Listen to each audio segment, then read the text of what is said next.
Hey friends, welcome back to another video. So I'm making today something new, which is exciting. I'm gonna try to make a matchbox. So I thought I'd film the process for a tutorial and fingers crossed everything's fine and they're a success. So I thought I'd take you guys along for the journey, and I had this idea to make a fancy matchbox basically, because we always use matches in the house, but we just use the cook's matches, which aren't so aesthetically pleasing. So I thought it'd be cute to have like a ceramic one. So I've made one, so I'll just show you that now. So yeah, this is one I've already made. So yeah, it's open. I'll show you both ends. Kind of open at both ends, and then this little drawer, it comes out. I'm not going to do it now just because it's on the wet side. I don't want to like kind of warp it, but yeah, so it's going to have a little drawer inside to put the matches in, and it's got like this surround basically, which is the box of the matchbox. So yeah, I have a slab cut out here, so this is what I'm going to be working with. I actually just use this Hartley & Noble bat, which is, what are we, 15 centimeters across. Yeah, so it's a square, and I find that actually much easier to draw around. So I have 1, 2, 3 here on this slab that I've cut out, and I let it dry out a bit, so it's a little bit kind of drier and not as like kind of soft and malleable as a fresh out of the bag clay. And yeah, I've drawn 3 of those, and I'm going to show you how I kind of section them up and put it together to form that matchbox. Okay, so this is the first square, so I'm going to make the inside drawer out of this one. So yeah, so this is 15 centimeters across, and I'm going to half that, so I'm going to do a mark at 7.5, and then basically draw a line to cut that box in half. And then on one side, yeah, so this is going to form the bottom. So yeah, these are going to be 2 centimeters thick strips. I'm not the most accurate person, so I find slab building a bit tricky, but I want to try lots of new things in this year, so I'm excited to do more slab building and making different types of things. So yeah, that's kind of where the matchbox idea came from. And also I want to try to make lots of stuff that I want to use in the house, so it kind of gives me a bit more motivation. So yeah, so this is 2 centimeter strips, and the third one here I'm going to divide into 2, so they're going to form the shorter ends, so 7.5. This one I'll definitely have to cut down a bit more, but I have the excess, which is obviously better. So I'm going to cut this out now using the ruler and a scalpel, and I'm probably going to form this first, show you that, and then I'll work on forming the outside box. So just following those lines.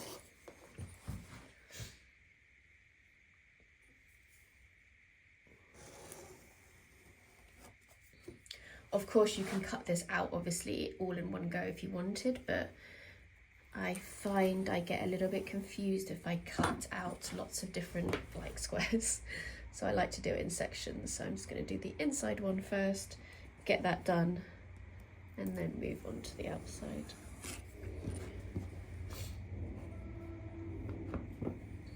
So this is going to form the base. I just want to make sure that's definitely quite, it's hard to get things like properly straight. I think I'm going to get gonna invest in one of those maths kits.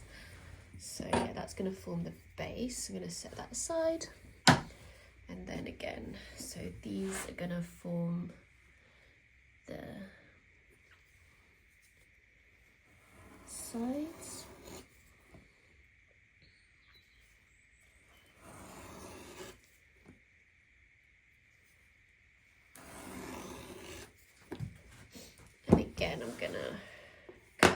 this one in half.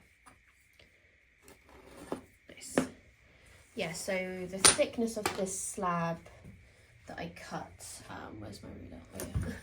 So yeah, the thickness kind of the slab is, yeah, about 1 centimetre, slightly less than 1 centimetre is kind of the thickness of the, just because I want to have 2 pieces fit together obviously and minimal chance of warping, so I thought if I make it a little bit thicker it's going to be more stable when I fire it.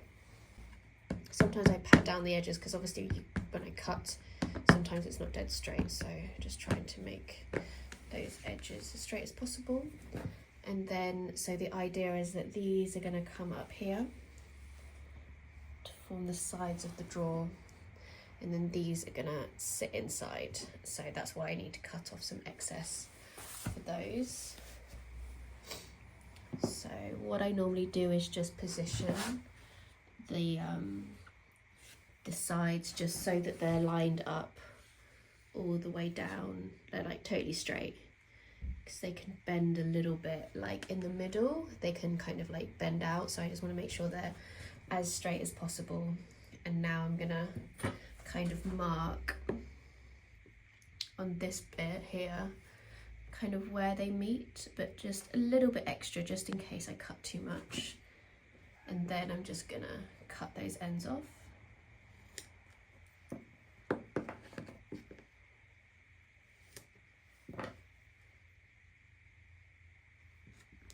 So see how that fits in. Yeah, you want to have it like slightly bigger so you can push to get like a really nice seal, and it means that they're not going to be like more chance to crack because of the if there's a bit of a gap. So yeah, something like that. So what I'm going to do now is actually join the end pieces first and then these, just because I found that a bit easier in terms of attaching, because obviously the minute you put a piece on you don't have access to like all of the sides anymore, so I kind of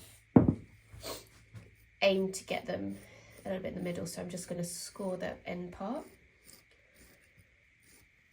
and then score this bit. Yeah. Score this bit. Don't come at me, I'm not a slab builder, so I'm sure that you slab builders out there will say that's not the right way to do it, but this is kind of, I didn't watch any videos or anything, I just kind of freestyled today and I think it worked out all well, so that's kind of why I'm filming it for you guys, in case you want to do something similar. But by all means let me know if there's a better way to do it. So now I'm just gonna slip the ends. So yeah, just doing both sides. And then I'm just gonna place that in the middle, give it a wiggle and apply some force until I can't really move it anymore, and kind of try to aim for it to be in the middle. Yeah, I'm happy with that. So if I kind of just show you a little bit, so yeah, it's just on the end there. I'm gonna let that set a little bit and do the other side and then come and clean that up later. You kind of try to make sure it's flush with the outside just by running my finger over, just to make sure I can adjust it if one end is poking out more. Yeah, so this one, just making sure, yeah, that it's flush. And so those are both kind of those sides attached, and now I'm going to do the outside part. So I'm just going to start with one side, again score down the surface and just kind of see how it fits. Yeah, nice. I might have to do a little bit of trimming just so that they're all flush, but that's fine. Oh yeah, and then because it's going to sit here, I'm going to slip and score the ends as well. So yeah, just slipping down here.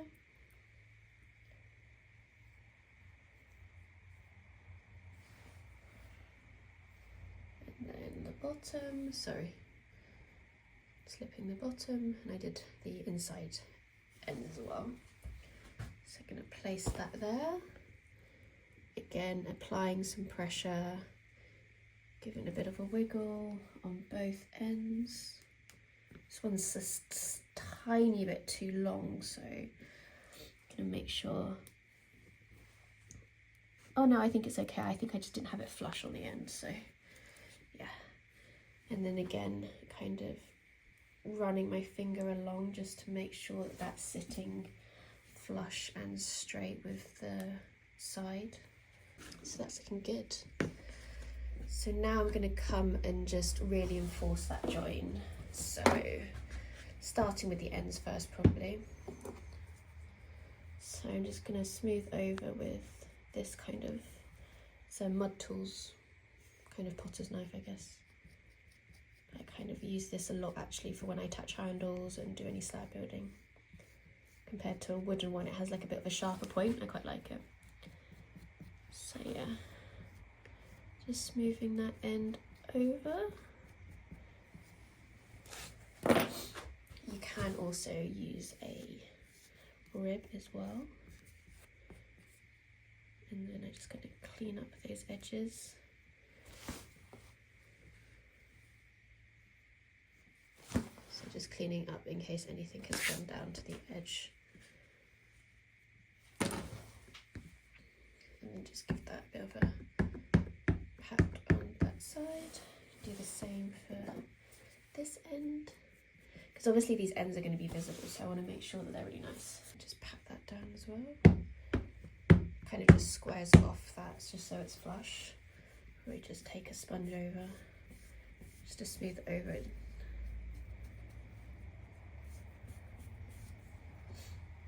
Not like a soppy wet sponge, just to, I feel like with slab building, the minute the slab gets really soft and wet, it kind of collapses. So I've done those sides. And then let's do, so just kind of supporting it on the inside, just so it doesn't want to like warp in that middle bit here where it's not supported. Anytime I'm smoothing over, I'm just making sure it's not kind of getting pushed down. The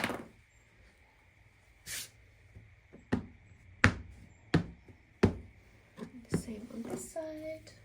You also have this kind of roller tool just to also smooth over any bits, which can help a bit to kind of just compress that join without distorting it or anything.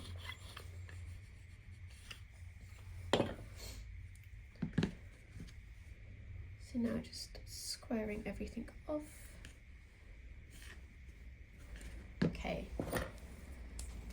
So now I'm just going to clean over the top bits just to make sure that has a nice joint as well.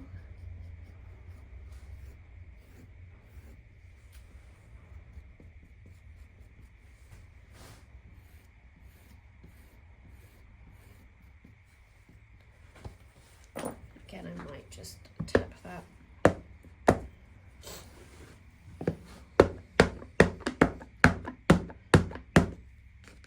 Just so that they're sitting fairly flush.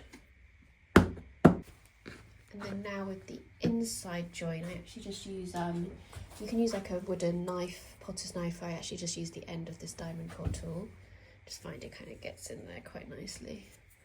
Just to run that join, just to make sure everything is nice and compressed.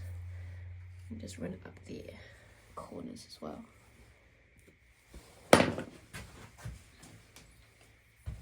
I'm actually just going to get a paintbrush and again smooth everything over.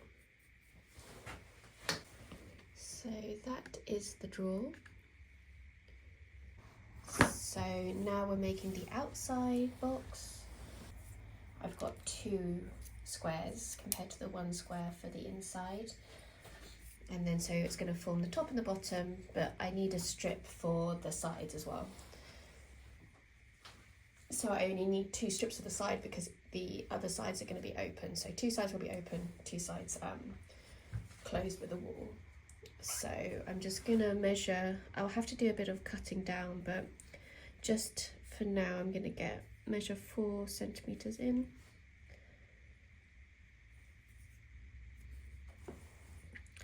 And this will be enough for the side.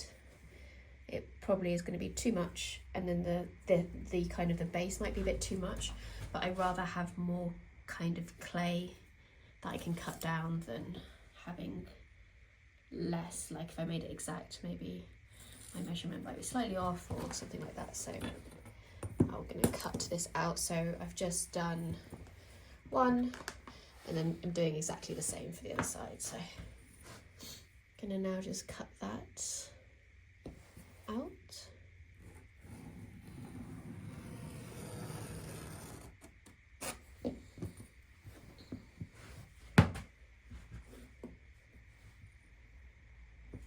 We're just going to cut the bottom.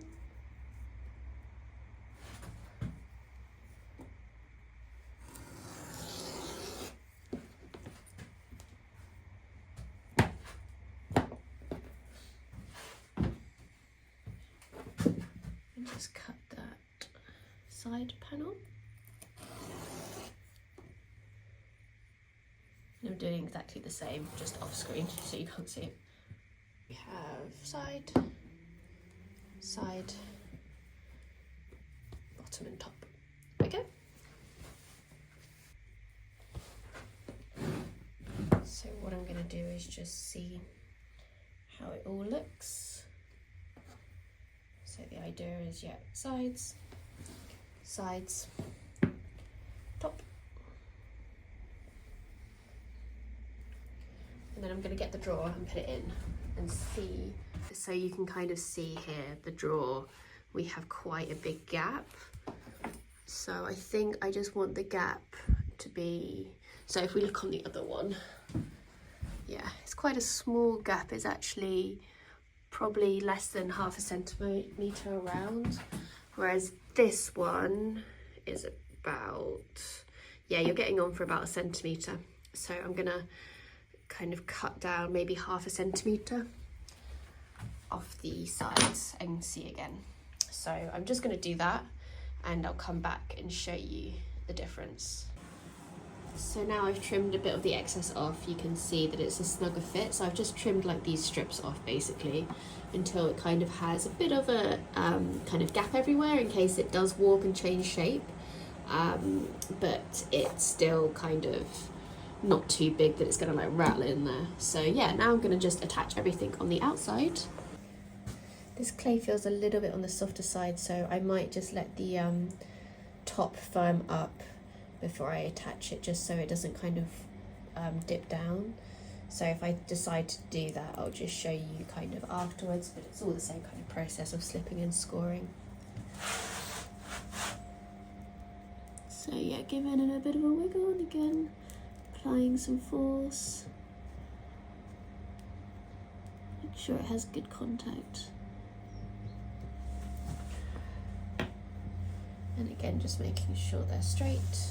So I think I'll let that sit for a bit actually, and kind of let the top just dry out a bit, just so that it's not so kind of floppy when I attach the top. I'm worried it's going to flop down. It actually doesn't look too bad, but I think I'll just for safety. I'm just going to clean the edges up again.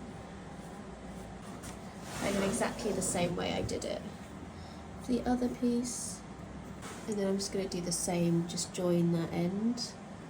No, the inside. And yeah, just running the sponge. So I'm just attaching the top here. Just slipping, scoring the ends.